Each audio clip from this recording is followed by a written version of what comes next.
شرکت IRS که طبق شرطنامه کنسنسیونی با حکومت مسئولیت پولچینی و نگهبانی شورای دوشنبه خوجند چنوق را بر دوش دارد خبر داد که از 1 یونیو سال 2023 تا 31 آگوست هر روز از ساعت 2:00 تا ساعت 19:00 دقیقه در این شورای یگانه بین ولایت سوخت و مرکز جمهوری در راه حرکت واسطه‌های نقلیات محدودیت جاری کرده می شود. شرکت گفت این محدودیت به واسطه‌های نقلیات گران وزن دخل داشته به هر یک تیر پیشبرنده نه زیاده از 6 تن پیش بینی شده است.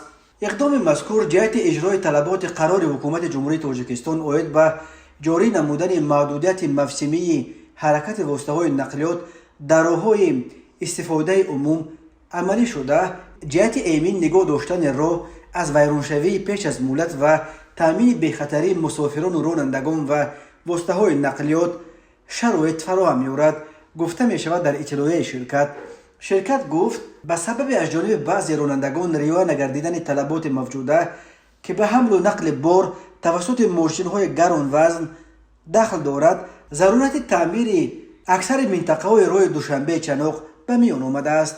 IRS میگوید چنین اقدام نه تنها در جمهوری تاجیکستان بلکه در اکثریت مملکت‌های عالم رایج بوده نتیجه‌های خوب به بار آورده است. شورای دوشنبه خوجند چنوق بر پایه قریب 300 میلیون دلار قرض قطعه بازسازی گردیده سال 2009 مسئولیت پولچینی و نگهبانیش به شرکت IRS داده شد. بنا به گزارش‌ها این شرکت به جمال الدین نورعلیوف یکی از دامادهای پرزیدنت تاجیکستان امامعلی رحمون تعلق دارد. خود نورعلیوف این را رد می‌کند. IRS تا کنون رسما اسم مالکان خود را نشر نکرده است.